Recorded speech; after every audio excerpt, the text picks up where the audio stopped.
जय श्री कृष्णा। परमा एकादशी की कथा। हिंदू धर्म में एकादशी तिथि का बहुत बड़ा महत्व माना जाता है। साल में कुल 24 एकादशियां होती है।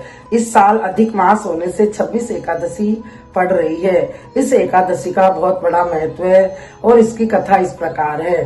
पौराणिक कथा के अनुसार काम्पिल्य नगरी में सुमेधा नाम का एक ब्राह्मण रहता था जो धर्म का पालन करता था। दोनों पति पत्नी बहुत धर्मात्मा थे, वह पवित्र थे।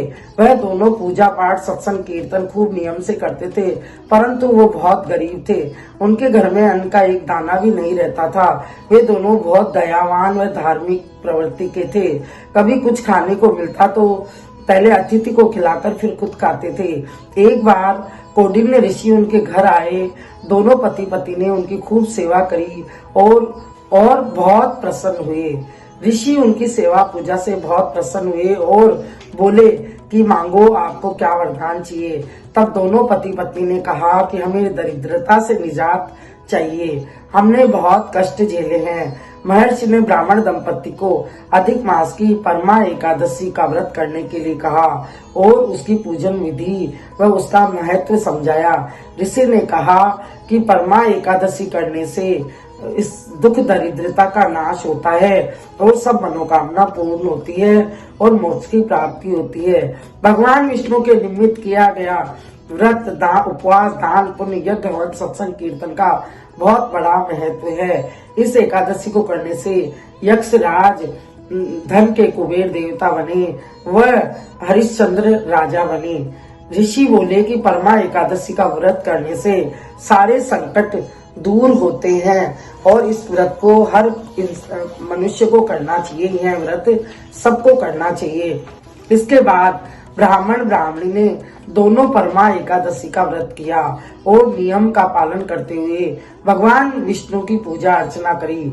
तब भगवान विष्णु ने प्रकट होकर ब्राह्मण दंपति को दर्शन दिए और उनकी दरिद्रता दूर करी, वह आशीर्वाद दिया। इस परमा एकादशी का व्रत करने से घर में सुख समृद्धि आती है, सारे संकट दूर होते हैं। परमा एकादशी में ब्रह्म मुहूर्त में उठकर स्नान आदि से निवृत्त होकर भगवान विष्णु और धन की देवी माँ लक्ष्मी की पूजा करे।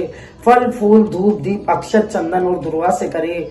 खीर का भोग लगाए और भगवान की आरती गाए, लक्ष्मी जी की आरती गावे।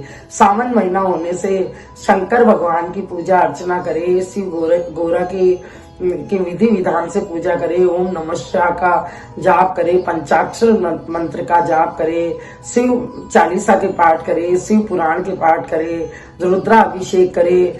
इस दिन किया हुआ कार्य अश्वमेध यज्ञ के फल से भी अधिक फल मिलता है और हर इंसान को, हर मनुष्य को यह एकादशी अवश्य करनी चाहिए। इससे दुखों का नाश होता है और बहुत अधिक पुण्य मिलता है और घर की दरिद्रता दूर होती है और सब प्रकार के सुख मिलते हैं।